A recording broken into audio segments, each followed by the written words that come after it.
지금 민주당에서 윤석열 대통령을 내란 수괴라고 부르고 있어요. 그 표현에 대해서 동의하지 않으시죠? 이유를 좀 설명해 주세요.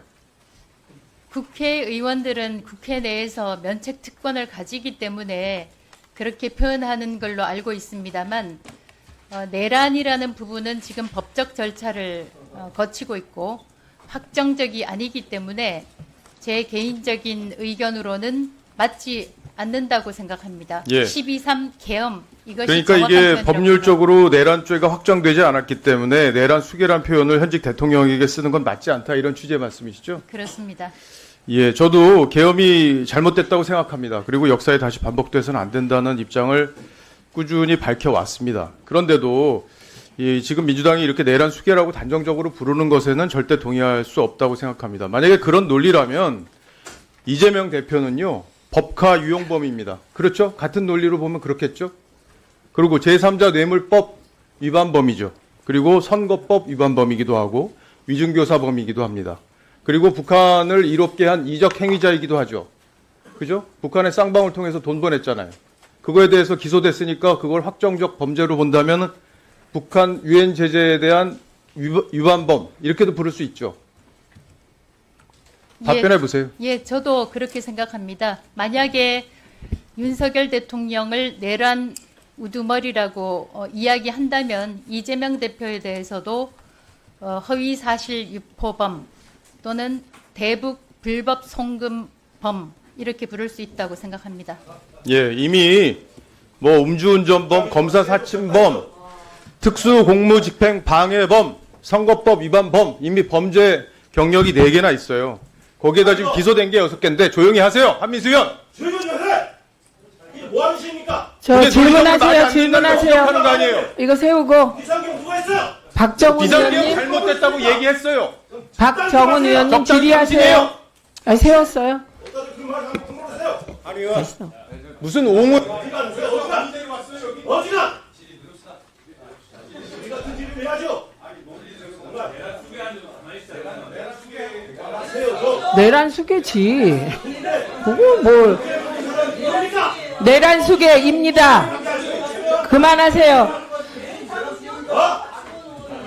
자, 여러분. 아니 잠깐만 계세요.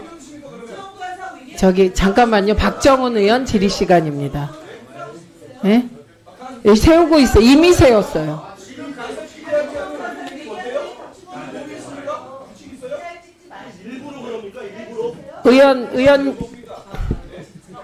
의원님, 박정훈 위원님은 본인 질의 시간에 하고 있습니다. 민주당 의원님들 본인 질의 시간에 그렇게 똑같이 하시면 됩니다.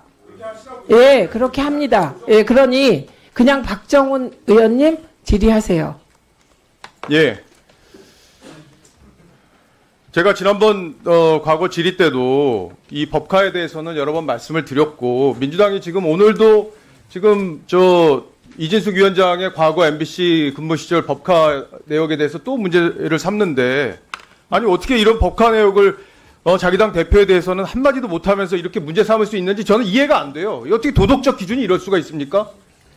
1억 2천만 원을 쓴 혐의로 기소가 이미 돼 있고 그 증거 자료들이 이미 다 나왔어요.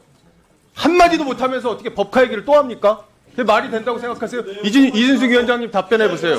저의 경우에는 이 조용히 하시라고요, 한민수 과방위에서 위원. 유성경찰서에 이미 수사를 잠시만요. 이거 했습니다. 세우세요. 이거 세우세요. 세웠고요. 세웠습니다. 박정훈 의원님.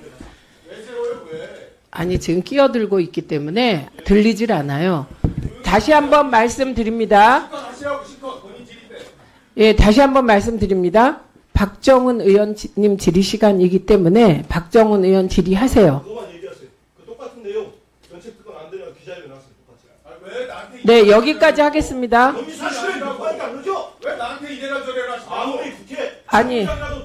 정확한 얘기를 하세요. 정확한 얘기 했어요. 지금 뭘 정확한 얘기 하셨어요? 똑같이 하세요. 다음 민주당 의원님 계십니다. 다음 질의. 아, 잠깐만요. 이 정도는 경고할 수가 없어요. 우리 위원회에서 너무 많이 있어서 그냥 저는 중단시킵니다. 네, 우리 저러니까요. 경고할까요? 안 한다고요. 박준건 의원님도 경고하지 않겠습니다.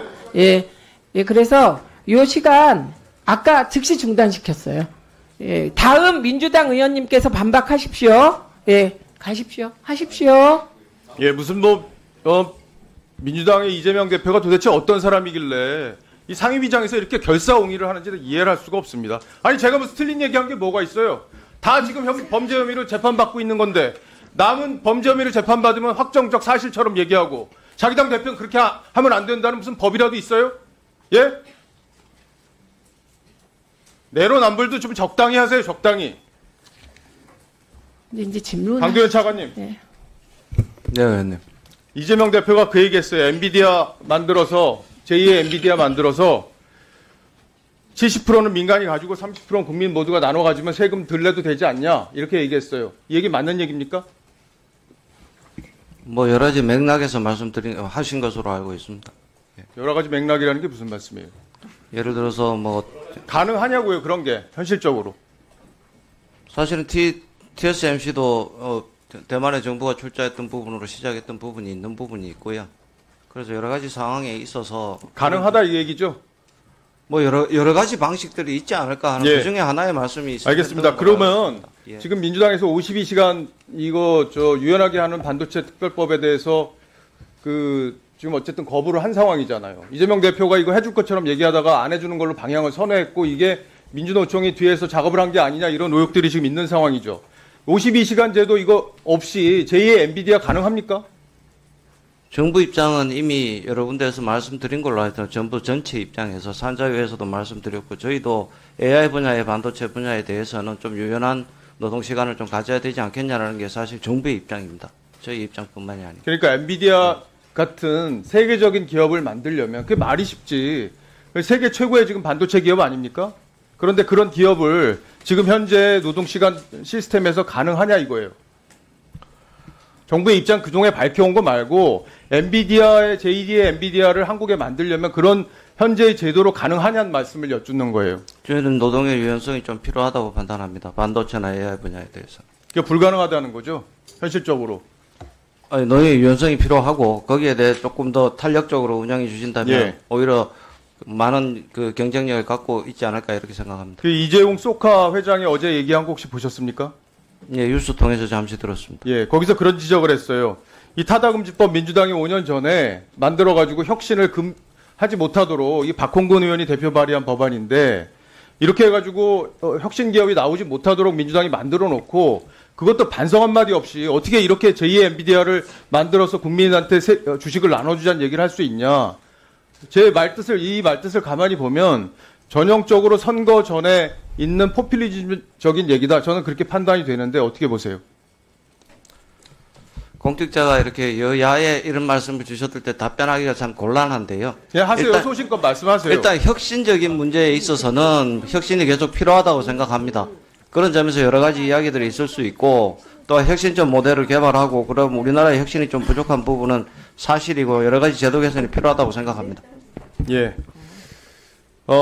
성관이 사무총장님. 예. 네. 정치인들이랑 통화하세요? 정치인들하고 상임위 위원장과 양당 간사하고는 통화한 적이 있습니다. 예. 그러면 김세환 전 사무총장이 2022년 3월, 6월 이때 대선하고 지방선거 있을 때죠. 이때 정치인들하고 통화한 거 본인이 인정한 거 알고 계시죠? 누구랑 통화했는지 혹시 들으셨어요? 전혀 그 부분은 본인의 그러니까 언론에 나온 거에 의하면 선거구 획정 문제로 통화했다고 얘기한 걸로 알고 있습니다. 선거구 획정 문제로 네. 선거구 획정 문제로 통화할 만한 그 이유가 된다고 보십니까? 지금 현재 체제로는 총장이 그 선거구 획정 그 위원회의 업무를 담당하지 않습니다. 지금은 차장이 그렇죠. 선거구를 근데 담당하기 왜 때문에 전화도 이게 본인 명의가 아니고 선관위 명의였고 이걸 또 나중에 다 네, 그 부분 자체가 저도 이해가 안 갑니다. 그 부분은 기본적으로 잘못된 거라고 저는 생각하고 있습니다. 아니 근데 잠깐만요. 이거는 그 정보를 드릴게요. 이 김세환 전 사무총장은 성관이 사무총장님 이거 네. 알고 계셔야 될 것 같아요. 네네. 그 통화를 누가 했는지 모르지만 국민의힘 쪽에 경선 나가려고 했죠? 공천 예, 22대 국회의원 선거에서 국민의힘 그 경선 과정을 거친 것으로 네, 알고 있습니다. 그렇습니다. 요거는 확인을 해야 될 것 같습니다. 맞습니다. 그리고 제가 과방위원장으로서 이 대목에서 한 말씀 드리지 않을 수 없는데 타다금지법 개인적으로 저는 그 법에 반대했습니다. 근데 그때 국회에 없었어요. 매우 안타깝게 생각합니다. 저희가 AI법 통과시킬 때 말씀드렸잖아요. 기술이 진보하고 그 기술의 진보를 제도가 막으면 이건 그 나라는 안 되는 나라다. 이 말씀 드렸죠. 그래서 저는 개인적으로 타다금지법을 반대했습니다. 힘이 없었는데. 근데 제가 알기에 여야 모두 그때 운수노조가 굉장히 반대를 많이 했습니다. 그래서 이거는 정파적인 문제가 아니라 국회가 그 조직적인 외부 압력에 대하여 저는 잘못된 태도를 취하지 않았나라고 생각합니다. 그래서 앞으로 혹시 타다 관련한 그러니까 소위 자율주행 비롯해서 기술이 진보할 거 아닙니까? 그러면 과방위는 기술의 진보를 막지 않는 쪽으로 저희가 논의를 해가겠다. 예, 위원장의 입장을 말씀드립니다. 그리고 또 하나 52시간 노동제에 대하여 그 유연성을 확보하는 방안에 대해서 고민하고 있습니다. 이게 일도 양단으로 넣는다 안 넣는다 이렇게 계속 가면 평행선이지 않습니까? 근데 분명히 보상 기간을 한 달에서 석 달로 한다거나 뭔가 최소한 노사가 합의할 수 있는 안이 있지 않을까? 예, 같이 고민해 주시고 과기부도 고민해 주시기 바랍니다. 알겠습니다, 위원장. 네, 이렇게 정리하겠습니다. 예. 이준석 의원님 질의하십시오.